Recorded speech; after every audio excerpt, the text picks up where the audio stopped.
Bonjour à toutes et à tous, et bienvenue dans ce nouvel épisode de Tour Zéro, où cette semaine je suis avec Croissant, et ça fait si longtemps qu'on n'a pas été avec ce setup. C'est C'est vrai. vous dire à quel point c'est exceptionnel. Je suis avec Croissant en vocal. Il y a Night dans le vocal aussi, qui enregistre. Mais il y a aussi Gabi, micro coupé, avec Discord dans son navigateur, qui est en mode je participe. J'apprends, Voilà. j'apprends. Donc on est tous Et ensemble. on va normalement demain, on a prévu de voir comment ça allait fonctionner et de lui faire un peu son setup pour qu'il puisse record Pour qu'il puisse avec nous la intervenir. prochaine fois en offline, en Mhm. online, Mais pardon. du coup, cette semaine, on comptait parler des RTN qui se sont enfin terminés après 5 semaines interminables à mes yeux. Je crois que ça a duré que 4 semaines, mais bon, on se sait. Et Surtout que nous, à Paris, tous nos RTN ont eu lieu au tout début, et après, on voyait le reste de la France continuer à s'amuser. On était en mode, c'est super, c'est vrai génial. que Mais il s'est passé quand même deux trois trucs, mine de rien. Donc on va parler un petit peu de CC. On comptait parler voilà, des RTN, puis de Viserail à qui on dit au revoir, de ce qui va probablement arriver en termes de méta avec l'Armory Deck et le Pro Tour Londres. Et puis peut-être, je sais pas, il y a une random bad list qui est tombée pendant qu'on allait se mettre à enregistrer, donc peut-être qu'on dira un petit mot ouais, bah oui, je pense qu'on je on sais fera pas, on on fera fait un la petit ban point list, dessus quoi. vite fait. On fera un En petit point effet. vite fait dessus. Mais d'abord, bonjour Croissant, comment vas-tu? Coucou Pilipiou, ça va? Et toi? Ouais, ouais. Moi ça va, on va parler des RTN enfin! Mec, ça fait 6 semaines que je les ai joués, j'ai complètement oublié ce qu'on y a fait. Pour resituer un petit peu, les RTN à Paris, on en a eu que 3. On a eu, seulement celui de, Uchronize, le Troll Savant et Majestic Games. Uchronize qui a eu lieu pendant son week-end, tout seul, et ensuite, le Troll Savant et Majestic, c'était le même week-end. Et ce qui fait que du coup, en fait, on n'a pas eu tant de ProQuest que ça, prend tant de RTN que ça en région parisienne. Mais du coup, la concurrence était rude.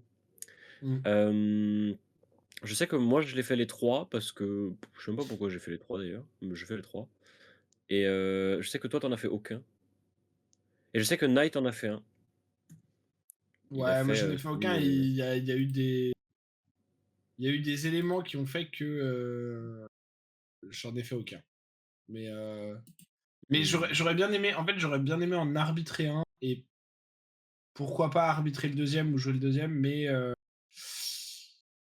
des éléments en dehors de ma volonté tels que, finalement la fatigue, ainsi mmh, que, les mauvaises gestions de planning ont fait que j'ai pas pu trop participer. Voilà. mmh. Il s'est Mais il s'est passé des mais choses. Knight a fait celui d'Uchronise et on l'applaudit tous. Il a fait son Mmh. premier top 8 de RTN.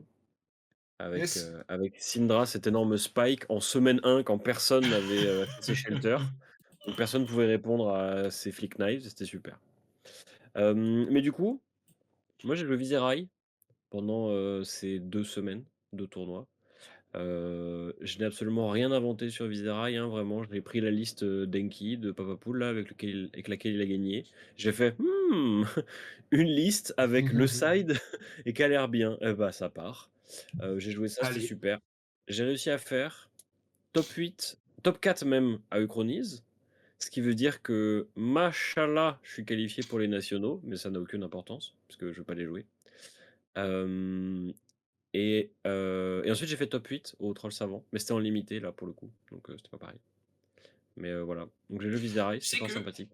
tu sais que d'ailleurs, fun fact, le fait que j'ai pas joué de RTN fait que j'ai aussi aucune chance de me qualifier à l'Elo parce que j'ai pas joué de game rated, C'est vrai. dans les derniers mois et du coup, hem, bah, en fait, genre, c'est la première année où je ne suis pas qualifié aux nationaux. Indépendamment de Après ce j'ai que j'y l'impression. fais, tu vois? Mais c'est la première année où je suis Mmh. pas qualifié et honnêtement, ça me fait un peu, tu vois? Parce que les années précédentes, même si je savais que j'allais pas les jouer, je voulais faire autre chose, j'étais en mode, au moins, tu vois, j'étais en mode, vas-y, je qualifie, tu vois? Ouais, ouais. Là, Après, j'ai l'impression quand même que cette année, j'entends beaucoup plus de joueurs, que je sais, actifs dans le jeu, qui jouent régulièrement et tout, dire qu'ils ont pas été qualifiés que les années précédentes. Genre, j'ai quand même l'année dernière où la Oui, qualif est devenue plus dure à obtenir, bah, mine de rien, il y avait encore autant de joueurs qui avaient de place aux nationaux. Mais ouais, comme je la suis assez communauté a d'accord. quand même pas mal évolué entre l'année dernière Mmh. et cette année, mais qu'il y a Mmh autant de mh. places cette année que l'année dernière, du coup, ça fait quasiment un Ouais. tiers de joueurs en moins qui pourront pas participer. Et on avait pas mal de trucs comme ça, de joueurs parisiens qui se sont mis à jouer cette année, qui en Mmh. fait étaient pas très actifs au moment du national l'année dernière, mais qui cette année voulaient y participer et qui Mmh. s'avéraient pas avoir un elo assez bon parce qu'ils n'ont pas performé sur des événements locaux ou qui n'ont pas pu se déplacer ou bah, qui n'ont pas réussi à gratter un top 4 sur un RTN et du coup se retrouvent bah, pas pouvoir participer. Et en même temps, Ouais, ça fait partie du jeu aussi, tu vois. ouais, c'est Les clair. nationaux, c'est pas Mais pour du tout le monde. coup mais je suis d'accord, ça fait un peu, on a un peu l'impression d'être dans une charnière où genre, ce serait pas impossible si la courbe continue que les places aux prochains nationaux augmentent à terme, tu vois? Mais là, Mhm. effectivement, on est un peu dans cet entre-deux de, bah, on est déjà un peu trop de gens qui auraient le niveau ou le temps de jeu pour s'y qualifier théoriquement et pas assez de place. Donc il y a des Ouais. gens, tu vois, l'année dernière, je suis d'accord avec toi, ça donnait un peu cette impression de tous les gens qui avaient envie d'être qualifiés ont été qualifiés. Genre, tous les Mm. gens qui ont fait leurs 3 game rated pour être dans le top 150 Elo, tous les gens qui sont allés avec l'intention de top 4 un RTN, s'étaient qualifiés.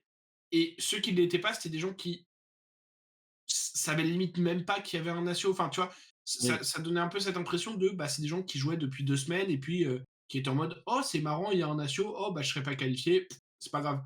Et Mm. là, effectivement, tu as des gens, enfin, nous, on a suivi notamment un Parisien déclin sur le Discord, qui était en mode, il avait pas un super bon elo parce qu'il y a eu des un peu contre-perf à des callings, des trucs, et voilà. Et du coup, il était en mode, bah, genre, moi, je tryhard le jeu depuis maintenant plusieurs mois. Il a un bon niveau, il avait envie de se qualif et tout. Et il a réussi, je crois, le week-end dernier, Mhm. finalement, à aller chercher une place en finale Un et top donc 4. une Ouais, qualif via top 4. Et tu vois, s'il n'avait pas réussi cette perf-là ce week-end-là, il aurait probablement pas été qualifié à l'Elo non plus. Et donc, ça aurait fait partie des gens qui, pour moi, ont totalement le niveau et l'investissement d'aller au Natio et qui peut-être auraient pu ne pas se qualifier. Donc, il y a effectivement Mhm. enfin, on est un peu dans une semi-période où tu sens que tu as de plus de gens qui ont envie de le faire, qui se donnent un peu les moyens, qui ont le niveau pour, mais qu'on a un cap de place qui commence à se sentir. Mais du coup, c'est vachement en fait, je trouve ça à la fois cool et un petit peu triste. Je trouve ça Mm. cool parce que ça montre à quel point la communauté française s'est quand même développée, même en dehors de Paris, mais aussi à Paris. Et ça montre aussi que, le jeu est toujours actif, est toujours vivant. C'est quand même plutôt Mm. rassurant, notamment en France. J'ai l'impression que le jeu progresse. Enfin, moi, je sais que on voit toujours des nouvelles têtes. Genre là, il y a un joueur qui a fait, des scores exceptionnels au RTN avec, Arachni, Mario, qui a gagné celui du Crony et puis qui a fait des bons scores à ceux d'après. Et, et en fait, c'est un joueur qu'on voit depuis, pas très longtemps. Enfin, genre, ça fait peut-être 6 mois Mm. qu'il est actif, vite fait. Mm. Et juste, bah, il grind, il vient de Magic, je crois à la base, ou peut-être de l'Orcana, j'en sais rien. Enfin, mais du coup, si je trouve ça cool de voir des nouvelles têtes, des Ouais, de nouveaux ouf. grinders qui ont envie de jouer un petit peu plus et tout. Puis j'avoue que moi, ces derniers temps, après ma, ma, Grosse ma baisse de baisse de motivation. motivation phénoménale à cause de MST, bah, en fait, j'ai retrouvé goût à la vie grâce à Viserai. Parce que Viserai a emmené Enigma au fond du placard. Et du coup, je suis un peu triste qu'il s'en aille d'ailleurs. Parce que j'ai un peu peur Mais, qu'Enigma revienne. mais ouais, Mais mais c'est pas tu grave, vois, il y a Aurora. pour finir là-dessus, c'est vrai que enfin, moi, je le vois aussi en bossant comme la plupart des gens qui nous écoutent le savent, hein. Je bosse dans une boutique qui fait du flèche. Et je le vois, tu vois, à un moment donné, on avait peut-être aller entre 10 et 16 personnes en armory. Des fois, on capait à 20 très rarement. Et c'était globalement les mêmes personnes que celles qui venaient à Ucro, mais qui étaient dans des phases de, bah, en fait, on a le temps et l'envie de faire 2 armories par semaine, donc on vient à celle d'Ucro et celle de play-in. Et en général, quand ils faisaient pas celle de play-in, c'est parce qu'ils n'en faisaient qu'une seule cette semaine-là et que c'était celle du Cro, tu vois. Et il y avait vraiment Mhm. un peu ce bastion. Et là, honnêtement, les 3 dernières semaines, et j'inclus du coup celle-ci, voire peut-être même 4, on a été capé à 16 sur 16 à play-in. J'ai des gens qui m'ont demandé d'augmenter le nombre de places. Comme on a des tournois qui sur des jeux qui sont un peu moins remplis en ce moment, bah du coup, je peux augmenter les places.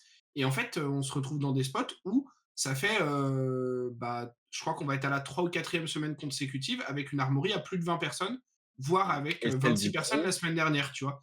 Et celle et du celles Cro du qui est pro à sont genre à 30, 30, 35, tu vois. 35 toutes les semaines, donc Et, et moi, ce que je trouve trop bien, c'est que celle de Play-in, il y a beaucoup de gens qui sont pas forcément des gens qui vont à Ucro. Et maintenant, tu mmh vois, il y a un peu la communauté de Play-in, avec des gens en plus qui font les deux, et les gens qui venaient à Ucro et qui sont pas forcément ou ne viennent plus à Play-in. Mais tu vois, il y a maintenant des gens qui viennent à Il Play-in y a aussi des sans gens forcément il y aller a à aussi Ucro. des gens Et ça fait plaisir parce que ça montre que ça se développe tellement qu'on commence à avoir des communes par boutique et non plus une commune parisienne qui à l'époque, bah ouais, quand il y avait 40 joueurs actifs, en fait, ils allaient tous dans les mêmes boutiques puisqu'il y avait voilà. Et là maintenant qu'on est à plus, bah ça commence à faire des communes plus localisées. et d'ailleurs, je sais que tu as aussi des commus, dans les autres boutiques parisiennes qui sont pas forcément les mêmes joueurs que Mm, dans les boutiques dans lesquelles on va et j'espère en vrai que dans le reste de la France, tu as des grosses commus qui se développent comme ça. mm. Hem, Maintenant qu'on a bien dérivé en partant des RTN, Ouais, mais comme d'hab. heu, il y a un événement majeur quand même de ces RTN qui du coup les je suis toujours un petit peu frustré à l'issue d'une saison compétitive quand le résultat de cette saison, c'est le départ d'un héros et que ça n'a plus aucun sens de parler de la méta de ces tournois. Je vois ce que tu veux dire. Bah, en vrai, je sais pas, je pense que c'est quand même pertinent d'en parler un petit peu et de revenir. Il y a des éléments de méta qui vont potentiellement donner une direction pour la méta à venir. C'est-à-dire que, comme Mmh. tu disais très bien, par exemple, Enigma, elle était beaucoup sortie de la méta, en partie par rapport au fait que Viscera, il la gatekeepait. Parce que le match-up Mmh. était très dur pour Enigma. Est-ce que du coup le départ d'Enigma va suffire pour que le départ de Visceral pardon va suffire pour que Enigma revienne? Si oui, qu'est-ce que ça implique pour d'autres decks? Est-ce que des agros comme Aurora, notamment avec les nouvelles cartes de son deck d'Armory, vont permettre de continuer à gatekeep Enigma? Est-ce que tu vois donc je pense que c'est quand même intéressant parce que ça sert quand même d'une base parce que en fait, c'est rare, enfin moi je trouve en tout cas, hein, dans les jeux compétitifs, arrête-moi si je me trompe Hugo, parce que tu as beaucoup joué à Magic aussi et peut-être plus compétitivement que moi overall à d'autres jeux, mais j'ai l'impression que la méta, elle repart rarement de zéro. Dans le sens où là, tu Mmh. vois, Viscera il s'en va, j'ai l'impression que les premières réflexions, ça va être, ok, quel est le meilleur aggro? C'est entre guillemets probablement le deuxième meilleur aggro de la saison précédente. Donc que les gens vont d'abord être assez hypés sur Aurora, parce que Aurora, comme on le voit sur le magnifique graphique à l'écran que Nike nous a mis pour YouTube, Aurora, c'est le deck qui a le plus de wins juste après Viscerai, Et avec quasiment 60 autant, hein, wins d'ailleurs. et quasiment autant, hein, 62 pour Viscerai et 60 sur Aurora sur la saison des RTN. Là, c'est les, les wins pour C'est le cumulé de l'intégralité toute la saison, ouais. des RTN en classique constructed. Donc, on exclut ceux évidemment en limité, parce que bah, ils comptent pas pour des wins en classique constructed. Mais voilà, et donc on a 62 pour Viscerai, 60 pour Aurora. Et donc, tu vois, moi j'ai un peu cette impression de, bah, les gens vont se dire, ok, c'est Aurora a priori le meilleur aggro. Donc c'est sur celui-là qu'on va commencer à partir et à Theorycraft. Et du coup, ok, est-ce qu'il y a des decks qui battent Aurora? Est-ce que voilà, et en parallèle de ça, est-ce qu'il y a des decks qui étaient complètement gatekeep par Viscerai qui ont le droit de réexister? Typiquement, est-ce que Enigma a le droit de réexister? Mais tu vois, j'ai pas l'impression que C'est que il y ait vraiment ce truc de, mmh. on fait table rase complète, Aurora n'existe plus, Nu n'existe plus, Viscerai n'existe et on repart de zéro. Peut-être on arrive aux mêmes conclusions, mais on repart de zéro. Tu vois? Bah, en fait, il y a un truc qui est intéressant, c'est qu'à la sortie de The Undead, hem, le deck qui semblait être un sérieux prétendant au titre de, meilleur deck aggro du format, c'était Syndra, Mmh. qui s'avère en fait être un petit peu tombé, je dirais pas en désuétude parce qu'elle a quand même 50 victoires sur tous les RTN, donc c'est quand même juste 10 de moins qu'Aurora et Viserai, mais un petit peu moins On l'attendait plus haute. représenté. Et ouais, on s'attendait à ce qu'il y en ait vachement plus, mais en fait, Viserai était tellement un deck giga énervé que, bon, en fait, les gens, ils ont juste fini par jouer Viserai parce que c'était un Bah petit et peu puis meilleur. je pense que Syndra Je pense que c'était plus Syndra est pas facile de fini tech aussi. contre, Ouais. Oui, c'est ça avec, en fait, c'est ça surtout Shelter que et Golden j'allais Blaze, venir. ouais. Viserai, c'était un deck qui, comme Faille et comme Zen, avant, le ban de Bonds et de Heart of War, c'est un deck qui présente tellement de maths, tellement de chiffres, qu'en fait, tu perds parce qu'il y a juste trop de chiffres. Du coup, si ton deck est pas capable d'encaisser ces chiffres-là, si t'as pas, des outils de disruption ou des outils défensifs qui, s'alignent particulièrement bien avec l'agressivité de Viserai, tu te retrouves derrière de fou. Alors que Aurora a beaucoup de on-hit, Zen est maintenant un deck mid-range parce qu'il s'est fait nerf de partout et Syndra, c'est un deck aggro qui souffre beaucoup des effets de prévention qui Mmh. s'avère être particulièrement répandu ces derniers temps parce que les autres classes très populaires, c'est les assassins et contre les assassins, des effets qui préviennent un point de dégâts sont particulièrement bien en ce moment. Mmh. Parce que, Ouais. Nu, on a vu des quelques versions avec Flick Knives, mais il y a surtout Arachne Marionnette qui est, quand même, Mmh.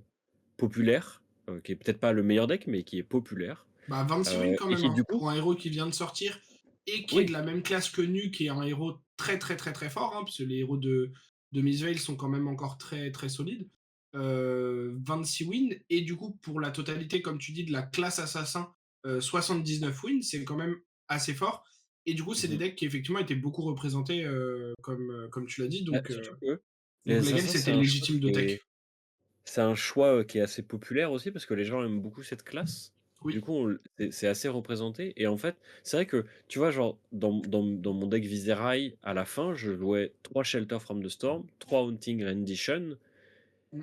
Ça fait 6 exemplaires d'effets qui permettent de prévenir les Flick Knives et autres trucs comme ça. En fait, j'étais en mode, si je croise des Syndra, je serais trop heureux de les avoir. Si je croise des assassins, je serais trop heureux de les avoir aussi, en fait. Ouais, c'est Donc ça. ça fait un slot pour contrecarrer 2 genres de decks différents. Donc en fait, c'est pas Qui mal sont du tous tout. les 2 populaires et représentés et forts.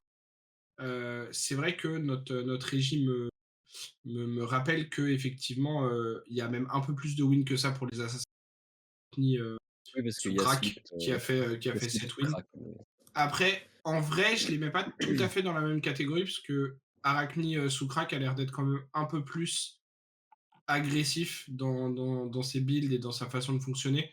Là où Arachni Mario est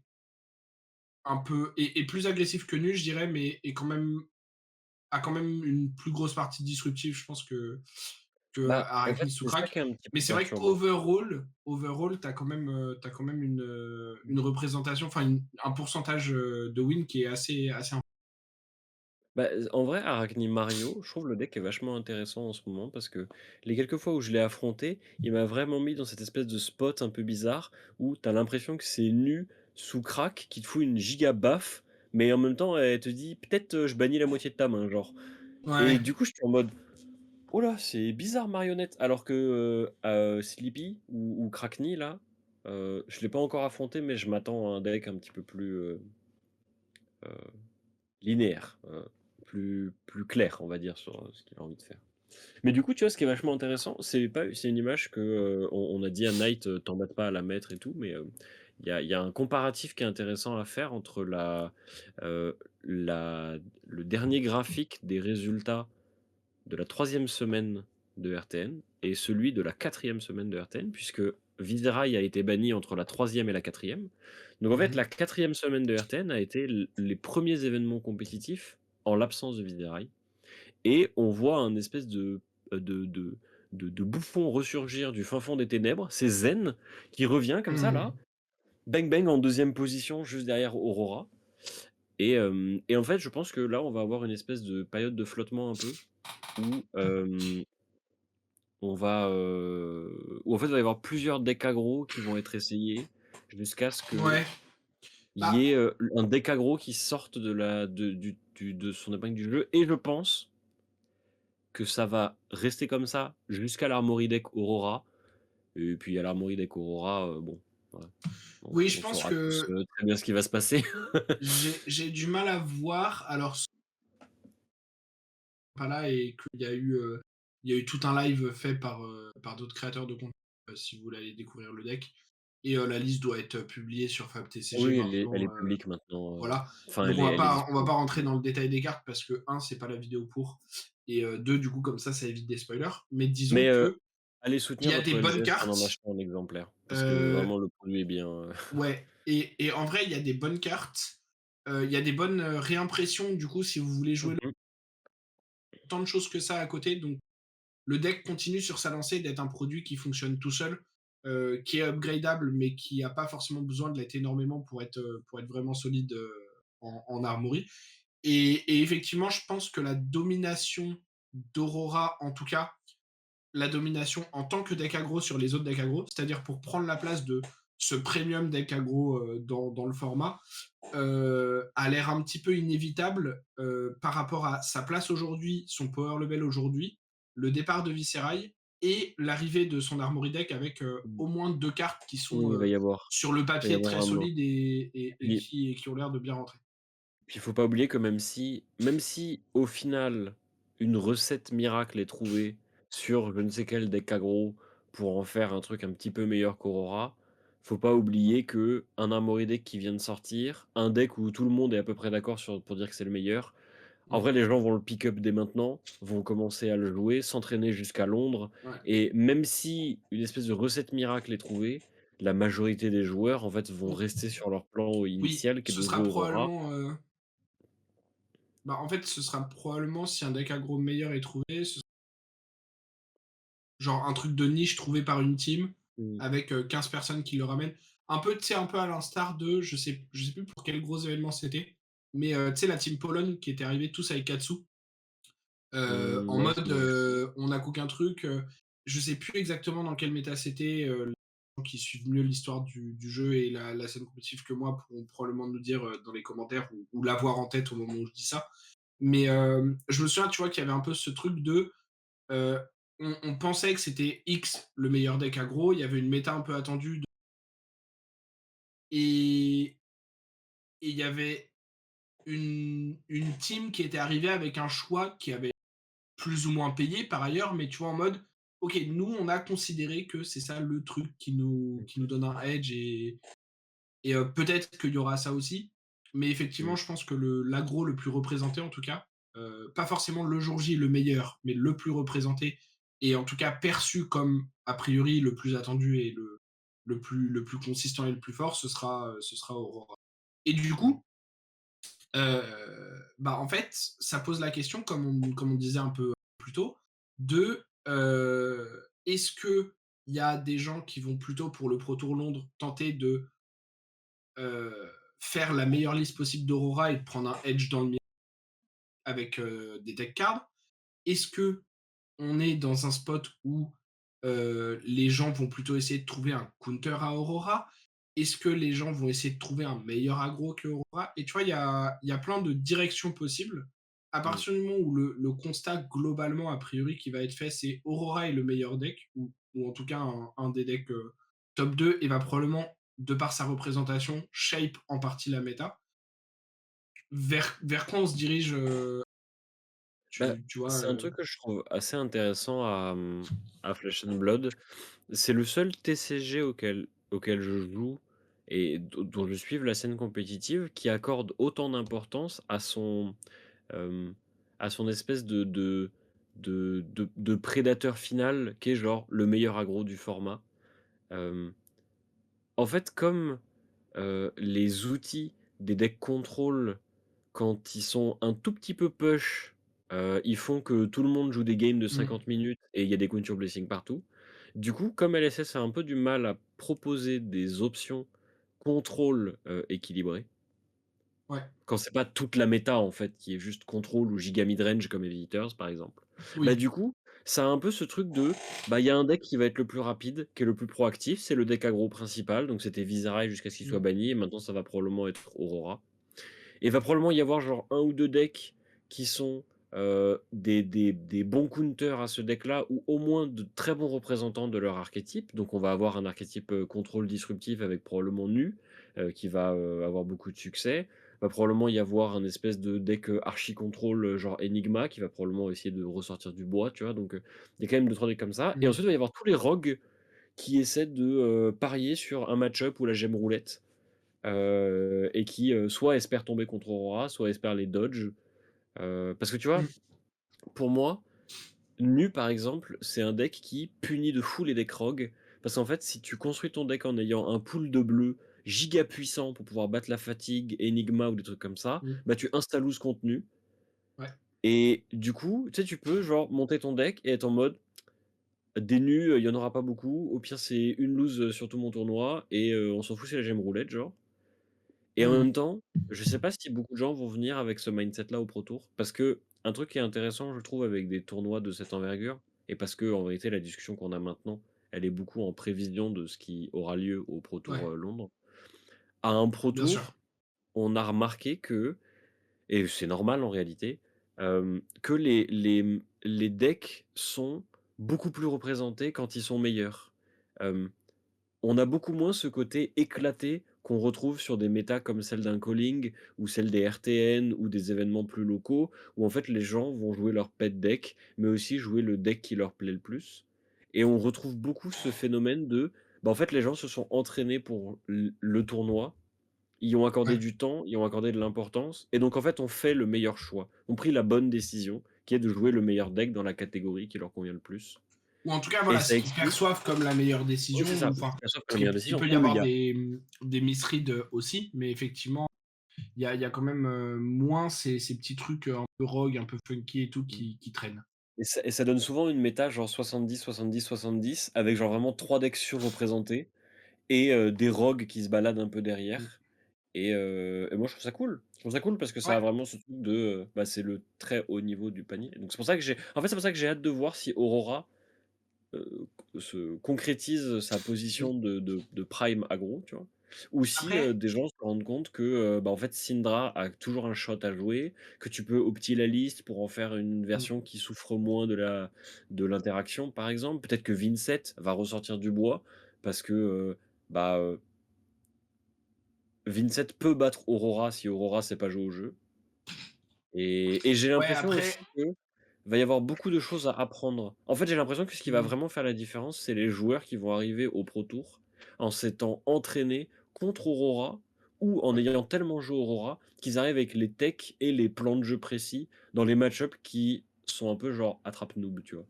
ça, je Genre suis assez Vincent. d'accord. Je pense qu'il y a 2 trucs qu'il faut pas oublier et qui, pour moi, sont intéressants, que j'ai tendance à rappeler, mais parce que pour moi, c'est toujours vrai. Le premier, c'est que Flesh and Blood, contrairement à d'autres jeux, on le dira jamais assez, c'est aussi un jeu qui récompense ses spécialistes. Mmh. Et je pense que c'est d'une certaine manière d'autant plus vrai plus on va avancer dans le jeu, avec de plus en plus de héros, de plus en plus Ouais. d'interactions, de plus en plus de plans de jeu différents, de plus en plus de petites optimisations. Parce que en réalité, Aurora et Viscerai, c'est deux decks aggro, mais tu ne dois pas jouer contre de la même façon si tu joues Mmh. Enigma. Tu ne dois pas jouer contre de la même façon si tu joues Verdance, si tu joues tel deck. Parce que tu as des petits changements dans tes deck cards, tu as des petits changements dans l'optimisation de ton turn cycle, de la façon dont tu vas jouer euh, tel ou tel play pattern, etc. Et la deuxième chose, c'est que je pense honnêtement que, et ça rejoint un peu le fait d'être spécialiste de son héros, mais je pense honnêtement que les discussions autour de tier list et de power level et de méta pour une compétition ont tendance beaucoup à regarder les trois quatre plus hauts decks et puis après à mettre un peu tout le monde dans le même panier en mode grosse catégorie de genre Rogue qui pourrait peut-être parce que un bon match-up et puis de decks qui vraiment ont l'air en dessous parce que ils se font trop gatekeep par un truc ou quoi. Mais tu vois, typiquement, là par exemple sur le graphique des wins en RTN, on voit que Verdance, elle en a 9 sur les 4 semaines, ce qui est ultra loin des autres decks. Et pourtant, Verdance, c'est un deck qui, au début de la saison de RTN, sur des week-ends de BH, a fait des très bons résultats dans les mains d'Arthur qui a fait finale et dans les mains de Majin Bey qui a win, je crois que c'était un BH aussi le Et lendemain. puis pendant les RTN, tu as des joueurs qui, ont tag Arthur en mode: «En fait, on a acheté ton Métafie et on a gagné notre RTN avec ta liste, bien joué». Ouais, non, mais voilà, Genre donc, il y a au moins c'est ça. Yuki qui a fait ça, enfin donc Ouais. Et Oui. du coup, Mais j en fait, c'est pour ça que j'ai hâte de voir à quoi va ressembler la méta du Pro Tour, parce que bien je sûr. m'attends à ce que des joueurs, aient pris confiance dans leur sélection de decks Mmh. et un deck comme Verdance, par exemple, il en a rien à foutre que Viserai soit banni. Parce qu'en fait, le deck non mais en vrai, il y a quelques trucs qui il a changent, il mais avait en l'air de dire vrai que c'était pas un très bon match-up et que non mais c'est ce que je veux dire, c'est que c'est-à-dire que, hem, c'est pas un changement fondamental comme, comme pour les decks aggro. C'est qu'en fait, quand le meilleur deck aggro est banni, bah, tu changes de deck aggro, tu vois? ouais, Un oui, je Verdance, vois ce c'est que un tu veux deck dire qui de ce va point de vue-là. cruise dans son coin, qui va récompenser le fait que tu le joues depuis un certain temps, Mmh. que tu es sérieux sur la liste, que tu as bossé et donc peut-être qu'on va avoir des joueurs qui vont débarquer en comme tu dis, en mode spécialiste, en mode: «Ça fait un mois et demi que je joue le perso, je me suis entraîné de fou, j'ai appris des choses pendant que Viserai était légal, j'ai continué à Mmh. en apprendre depuis qu'il est banni et je vais arriver au Pro Tour et je vais être préparé avec mon perso». Ouais et puis je vais maîtriser mes actions. Et en fait, enfin, tu vois, moi, je pense que on on considère peut-être un peu plus bas le power level réel de certains decks. Heu, Mmh. Tu vois, quand tu regardes le graphe, encore une fois, qu'on a à l'écran, tu as vraiment l'impression que passer Zen, et à la limite peut-être Vincent, tu commences vraiment à être un gros écart, entre les decks à partir de Dashayo, Florian et tout et les premiers decks, le trio de tête qui leur met 50 voire 60 wins, sur 4 semaines. Et et oui, d'une certaine manière, c'est vrai quand même, mais surtout quand on parle d'un événement et pas de 4 semaines de compétition et d'événements cumulés avec leur représentation et leur consistance et ce que ça apporte. Sur un event, moi je pense honnêtement qu'il y a des decks qui ont un power level qui, s'ils sont bien pilotés, sont pas forcément hors de portée de gagner un Pro Tour avec. Et Tu vois, c'est je d'ailleurs sais pas mmh, à quel point voilà, des decks comme Ira ou comme Verdance sont réellement un power level capable de gagner un Pro Tour à l'heure actuelle, mais je pense honnêtement que la différence de power level entre les top decks et les decks tier 2 est vraiment pas si grande, surtout quand tu ajoutes la capacité du pilote si la personne maîtrise très très bien sa bah liste et a bien bossé. et je trouve il y a un truc qui est quand même plutôt cool en ce moment, mine de rien, c'est que je crois que nous sommes dans une méta qui est assez équilibrée. Bah, j'ai peur qu'Aurora soit un peu parce que enfin le deck malgré tout ce que je peux pardon, malgré tout ce que je peux dire sur les decks rogue, le pic Aurora, surtout post-Armory deck, a quand même l'air d'être vachement violent. Maintenant, je suis d'accord avec toi, à l'exception peut-être quand même du fait que Miss Veil est encore présent. Ouais, Et, mais et tu je vois, genre, trouve même si que là, ils ont moins gagné sur la saison de oui, RTL, oui, non, mais il bon, y a on les connaît. Tu on vois, se sait, il y a Miss Veil qui vraiment voilà, est en on soum-soum se dans un sait, bon. buisson en mode, peut-être une opportunité, on saute. Mais tu vois, j'ai quand même l'impression que l'Armory Deck Aurora qui va arriver n'est quand même pas du même niveau, du même gabarit que l'Armory Deck d'Ashayo, où vraiment genre, on a lu les cartes de l'Armory Deck d'Ashayo et on a fait: «Ah dommage, c'est le meilleur deck pour le Pro Tour, bien joué à tous, salut». Bah, Tu vois, là, on lit les cartes et on est en mode: «Le deck va être bien, c'est indéniable que le deck va être fort». Mais ouais. j'irais pas c'est pas du niveau de Cerebellum frérot, enfin genre, Oui, mais en même temps, genre, Cerebellum, c'est une carte incroyable, mais enfin, moi, je sais pas, là, il y j'ai a quand même la l'impression que carte dès le incroyable. départ j'ai l'impression que dès le départ, Dashayo, c'était un deck qui, hem, était pas forcément super consistant, mais qui était un deck avec un power et un kit, genre, vraiment limite au-dessus de quasiment tout le reste dans le jeu, c'était fort. Et genre, son hero power et son kit sont forts, mais j'ai l'impression que c'est pas au même niveau non plus. Et que du coup, déjà avant même l'Armory Deck, que Dashayo, ce qui lui manquait, c'était plus de la consistance. Et certes, c'est aussi ce que Cerebellum a apporté, hein, parce que quand tu peux piocher encore plus de cartes, bon, tu vois plus de cartes, donc t'es plus consistant. Mais tu vois, genre, je sais pas, j'ai l'impression que les gens dormaient peut-être un peu trop sur Dashayo Armory Deck, alors que là, Aurora, pour le coup, même si ce que l'Armory Deck lui apporte est pas aussi fort que ce que ça a apporté à Dashayo, les gens sont déjà très hype sur le perso et le perso fait déjà des très bons résultats. Donc, je pense que, enfin, en fait, genre, imagine Aurora, elle est à 100 actuellement, elle gagne, tu vois, elle passe à 120, genre sur une échelle de, je sais pas, de, Mmh. on s'en fout. Bah, Dashayo, avant, je pense qu'elle était vue par les gens comme à 80 avec l'Armory Deck. Donc, elle a fait un plus gros jump, mais elle arrive pas forcément beaucoup plus haut que, en tout cas, dans la tête des gens, que ce que va être Aurora post-Armory Deck. Tu vois ce que je veux dire? Ouais, je Et du comprends. coup, je pense que la représentation et l'impact sur la méta sera probablement la même ou similaire. Mais Mmh. peut-être que je me trompe, hein, c'est difficile à évaluer parce que, un, il y a encore eu quasiment aucun test ou très peu avec les nouvelles cartes pour Aura. Parce que, deux, il y a eu qu'une semaine avec peu de temps pour s'adapter post-Visceral. Parce que, trois, les gens qui ont des techs potentiels pour le Pro Tour les révéleront au Pro Tour. Donc, il y a énormément de possibilités et c'est très dur de savoir bien à l'avance ce qui se passera. Mmh. Très bien. Est-ce que tu veux qu'on parle un petit peu de la banlist, qui est tombée peu de temps Ouais, avant qu'on ait enregistré? en Bon, vrai, c'est on peut une en parler banlist vite fait, ouais. une banlist vite fait, il y a même pas besoin de l'afficher, mais vous pourrez aller la consulter sur le site, officiel bien sûr de Flesh& and Blood. Aucun Yes. changement en construit, ce qui rejoint en fait, ce dont on vient de parler. C'est-à-dire qu'en fait on est sur une Bah, le méta changement, c'est qui Visceral, hein. ouais en fait c'est Enfin, ouais c'est genre, Visceral mais du coup ça a déjà eu lieu. oui, non, Donc, mais c'est c'est ça. pas, Mais ce que je veux dire, c'est que il y a c'est ça un le énorme changement dans la méta établie, qui était une méta pas une établie ban, avec c'est pas un Visceral en ban. top deck. Donc, tu vois, genre, enfin, il n'y a pas forcément besoin de mettre un ban par-dessus parce que, bah, en fait, genre, enfin, comment dire? C'est la méta change d'une manière tellement forte, probablement, que tu vas la laisser se développer et voir ce que ça donne avant un un ban par-dessus s'il y a besoin. Mmh. Je suis d'accord. Mais du coup, il y a quand même eu quelques changements, notamment en Blitz. Changements qui me donnent presque envie de m'y mettre. Ils ont banni 2 cartes, Traverse, the Universe et Zephyr Needle.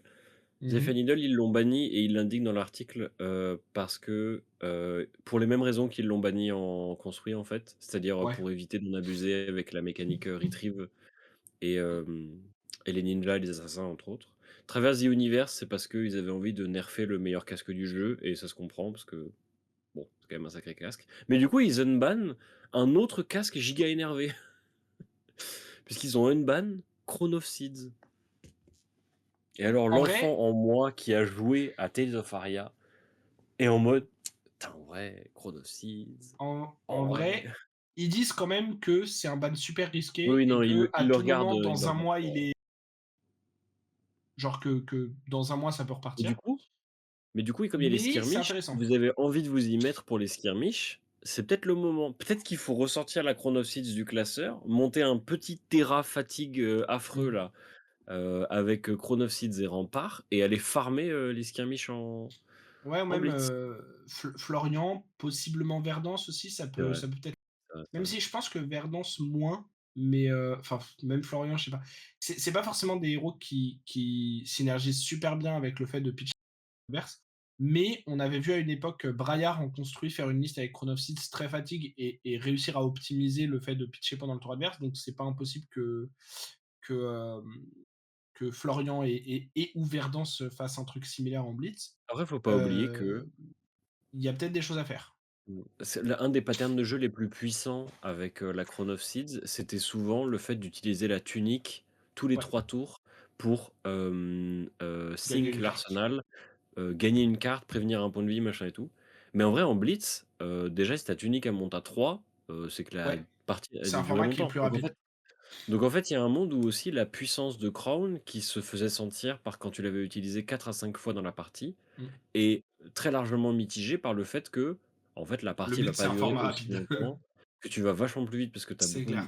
beaucoup moins de points de vie et qu'en fait, ça changera pas grand-chose. Mais j'ai quand même hâte de voir si des gens vont essayer de jouer avec. C'est sûr que des gens vont essayer de jouer avec parce que Oui, oui, c'est oui. une carte qui a Ah, trop de en et puis fait, une c'est carte bannie comme ça, les gens vont essayer de la casser. C'est ouais, obligé et en vrai, c'est un peu cool ouais. parce que du coup, ça donne, des opportunités pour tester des nouvelles choses. Bah et puis honnêtement, enfin, sur le papier, la carte est toujours très forte, tu vois? C'est-à-dire qu'il y a Ah oui, plus oui, Oldhim oui, là, qui oui, est le meilleur héros, mais en vrai, sur le papier, la carte est toujours très forte. Elle a des utilisateurs potentiels, notamment Terra, qui avec Crown of Seeds plus Rampart, si on a pitché une Earth, tu peux utiliser le héros power de Terra pour payer un et faire un might. Enfin, le deck a vraiment une probable facilité à utiliser Crown of Seeds et à la rentrer. Donc en vrai, il y a un vrai monde où la carte est très forte et repart sur la banlist dans un mois. Mais c'est vrai que ça va être marrant de voir pour la saison de skirmish ce que les gens en font et ce que les gens, enfin comment les gens réussissent à l'optimiser ou non d'ailleurs, parce que peut-être qu'en fait ça fera pas grand chose au final et qu'elle reste égale. Mais voilà, ça va être intéressant à voir.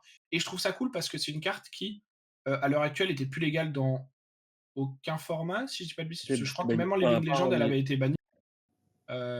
Non? Je sais pas, j'ai un doute. Mais bref, en tout cas, la carte était plus je vraiment sais qu'on jouable dans construit. beaucoup d'endroits.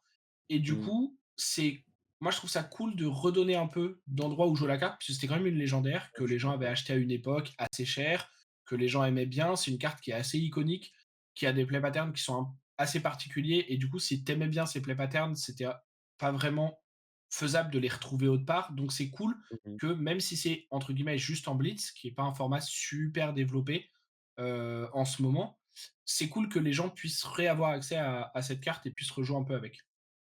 D'accord. Autre changement, mais pour le Living Legend cette fois-ci. Donc, pour les gens qui, vont participer à des skirmish en Living Legend, c'est important quand même. Electromagnetic Somersault est maintenant restreinte. Donc ça veut dire que vous ne pouvez avoir plus qu'un seul exemplaire de la carte dans votre deck.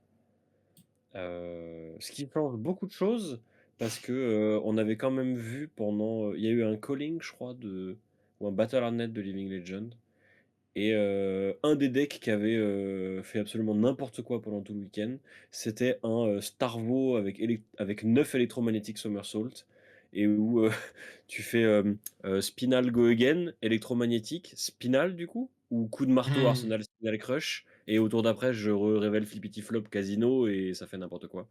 Donc je pense que c'est pas plus mal que la carte soit bannie, mais encore une Ouais. fois, une carte de plus, sacrifiée sur l'autel de Starvo qui est quand même un perso broken et ça commence Mmh. à faire beaucoup là. Bah, en Je sais fait, pas c'est si ce c'est qu'il que rappelle dans pour ça. l'article. Bah, en fait, c'est ce qu'il rappelle dans l'article, c'est que, le card pool énorme, auquel Starvo a accès, en plus de son hero Ouais, ability ouais, qui est genre extrêmement forte, fait que, même en Living Legend, tu vas devoir genre faire des le changements un nerf peu en fou. perma. Et effectivement, là, ce qu'ils expliquent dans l'article, c'est que Electric Somersault, pardon, Electromagnetic Somersault même, Électromagnétique. c'est une carte qui était Lightning, mais avait une bonne capacité défensive, ce qui, un, est un truc qui existe pas trop dans le jeu, et qui du coup était genre, bah, de fait, une très bonne carte de ce point de vue-là. Et en plus de ça, permettait d'outpass un peu les restrictions sur les cartes limitées pour Starvo, donc Oakenhold, Crippling Crush, ce genre de cartes, parce que du coup, en fait, tu disais juste: «Oh, je la rejoue. Oh, oh, oh, Je la remets dans ma main et au tour je d'après la tu la reprends reprends. pareil. Je la reprends et on rejoue». Surtout qu'en Ouais. plus, enfin, genre, la bleue était extrêmement forte parce que, Ah bah, oui, la bleue, oui, c'est parce que genre 2 ou toutes les plus, donc attaques, tout elles sont toutes affectées en tes fait. attaques, elles sont à 2 ou plus, donc en fait, genre, tu pouvais littéralement reprendre tout ton deck et du coup, avec 9 en fait, il suffisait que tu trouves un Oakenhold ou un Spinal et tu pouvais juste, genre, le rejouer en boucle parce que tu allais trouver un électromagnétique, pardon, au tour d'après, qui en plus se joue après avoir joué l'attaque, donc que tu pouvais reveal pour ton Fuse. Into, tu attaques, Into, tu le joues. Enfin, ça faisait Mmh. vraiment, genre, trop de value Ça et fait beaucoup de synergie quand même. genre, je trouve que c'est cohérent de limiter la carte parce que juste, ça faisait probablement trop pour le deck. Et en fait, la réalité, c'est que, comme ils le disent, malheureusement, ça va prendre beaucoup de cartes qui vont, genre, sortir, être fine, intéressantes, fortes mais pas craquées dans le format construit, et devoir être touchées Et en le Living Living Legend parce que Legend, Starvo oui. existe et, genre, créer des interactions. Mmh. Il n'y a aucun deck dans le jeu actuellement qui peut décemment jouer un card pool de genre 15 super bonnes attaques à 2 ou plus et jouer 9 électromagnétiques Somersault et en profiter. Oui, Parce non, c'est les que problèmes, passer genre CNC et ce genre de cartes, genre Weakest, bah après, tu as des cartes à 2 mais qui sont situationnelles ou bloc 2 ou. Et là, en fait, tu as Crippling Crush, Starstruck, Oakenhold, Spinal Crush. Reynolds, Spinal Bah, Crush. genre, Déjà rien que oui, ça, en déjà c'est fait, quand tu as accès Parce à que ces ça fait cartes-là ça et fait qu'en 12 plus, cartes enfin, ça fait 12 cartes dans ton genre, deck qui sont Fumax quand tu les touches avec ton électromagnétique, donc mais du coup, oui, par rapport à ce que tu disais, tous les Oakenhold et tout, en fait, c'est des cartes qui sont limitées actuellement en Living Legend et du coup, en t'as pas plus! vraiment les Ah x12 ouais! machin. Mais du coup, c'est ce qu'ils expliquent Ça dans veut dire que l'article, du coup, c'est tu en touches qu'Electromagnetic l'un et Somersault, l'autre et tu en abuses en fait, c'est ça ça. enfin Et en fait, ça a annulé la Electromagnetic faisait que restriction, ça ouais. annulait un peu la restriction. Donc, enfin, Mmh. en fait, il y avait trop de choses qui faisaient que du coup, genre, la carte, c'est logique qu'elle prenne Ouais, un hit. mérité un peu, mérité, De mérité. ouf. Mérité. Mais du coup, Et c'est du moi qui vais coup, lire les derniers changements, parce que c'est moi vas-y, qui parce que je m'intéresse au les ai format. perdus. Je les ai perdus, Alors, j'allais les rechercher dans mon navigateur, mais du coup, tu les as le, sous la main, le, c'est plus mal. je les ai sous la main. Le dernier changement, c'est en Ah, des commoner. mondes! Et en vrai, je suis très content parce que, petit 1, moi, je m'intéresse un peu en commoner en ce moment parce que, notamment, c'est un format que je trouve cool. C'est facile de monter plein de decks et de tester des héros comme ça. Et parce que Uchronis, qui est une boutique dans laquelle on va jouer parce que c'est une boutique locale pour nous, se met à en faire tous les vendredis soirs. Et du coup, j'ai envie de faire des decks pour aller tester et c'est cool. Hop, attendez. Et non! Il voulait éternuer, Et mais non, il ça arrive me pas, donc casse je les prends la couilles. Ouais, canne. je voulais éternuer, mais je recouperai peut-être. Sorry, Night, ça. Mais OK, on va voir. Normalement, c'est passé à peu près. Donc j'ai envie d'aller jouer un petit peu et donc de faire des decks et de tester des trucs et d'ailleurs, c'est possible que je fasse d'ici pas très longtemps, si je trouve le créneau et que Night me montre comment on fait, un stream où je builderai, un peu des decks commoners en live et tout pour faire, Mmh. un truc un peu style battle box. Donc heu, donc voilà. Mais en tout cas, du coup, donc dans le format, Rosetta est ban, Waning Moon Ouais, est c'est ban, incroyable. Pas Zephyr Needle est d'édition, hein. ban et Ball Lightning est unban. Alors, J'espère que tout le monde a heu, bien ses 6 exemplaires de Ball Lightning, parce que c'est une vraie carte, hein. Les gens ont oublié que c'était une vraie ouais, carte, hein. Ball Lightning, ça fait peur. Il y a Ça fait un peur. petit peu moins de trucs qui permettent de l'abuse que c'était le cas en construit quand c'était légal, parce qu'il y a des cartes qui en abusaient qui étaient des Majesty. Mais honnêtement, la carte est genre, sur le papier, Ça aurait bah, pu être une Majestic tellement elle est énervée de c'est fou, en vrai. très, très fort. C'est très, très fort. Mmh. Pour ceux qui Donc, ont pas le texte parce qu'ils ont ça fait un pas peu connu la peur. carte, c'est une 0 pour 3 qui bloque 0, qui est une, attaque lightning qui a go again de base et qui dit, tant que c'est la même, chaîne de combat, toutes tes sources, lightning font un dégât de plus. C'est ça, on est d'accord? C'est ça le texte? Oui, en gros, en fait, c'est, si tu dois faire des dégâts, ça fait, 1 de plus. Ce qui Mmh. signifie que, En fait, c'est une 0 heu, pour 4. Déjà, juste bah, elle, parce qu'en fait, si elle te touche, elle te fait 3 plus 1. Mais en même c'est temps, ça. si elle ne te Par fait que contre, il 1 point de suffit que de dégâts, la elle te bloquer à fait 2 3. du coup. Ouais, Oui, c'est et il ça. suffit que de la C'est bloquer à une 3 fuse, pour pas qu'elle fasse de dégâts. Donc elle ne met pas un point de dégâts si vous bloquez complètement, mais si vous bloquez pas, elle met un de plus et ça permet de combo un peu et ça se stack et donc ça fait des trucs un peu bizarres. Hem, Globalement, sur l'unban de Ball Lightning, ils disent: «Bon, l'idée c'est que les héros Lightning font qu'il y a plein de 4 go again ou de 4 tout court qui font des breakpoints et que du coup un 3 go again c'est pas forcément si fort même avec un bon effet. Que la bleue de toute façon c'est un go again, m'en fous pas lu et que, si c'est trop fort, on va la reban. Mais Mmh. qu'en attendant, ça devrait shake up la méta et c'est cool parce que en vrai la méta en commoner, ça faisait un moment que c'était un peu toujours les mêmes decks avec genre, Oldhim, Chain, Islander, un peu Dash et Ah, Ira qui était là un peu genre le top 5. c'est pour ça qu'en vrai, un des bans pertinents, c'est quand même le fait que Waning Moon s'en aille, fait que Oui, Islander prend un tir intersidéral, Chain perd Rosetta Thorn, ce qui fait que, naturellement, il perd sa meilleure arme, donc en fait, il perd pas mal de reach, mine de rien. Il va être obligé de ouais, se rabattre sur des armes moins pertinentes et mmh, mine de rien, ça va quand même sacrément nerf les bons decks de la méta, tu vois? ouais. En fait, bah, c'est un peu ce qu'ils disent. En gros, c'est que le top en commun était un peu régi par des decks qui profitaient s'appelle une, SIP-SIP, Start in Play, Stay in Play. C'est en Mmh. gros, par exemple, une weapon typiquement et en gros, les 3 weapons ou parmi les 3 weapons les plus efficientes du format, heu, attaché à des bons hero power évidemment, parce que sinon Anotos c'est une bonne carte, mais voilà.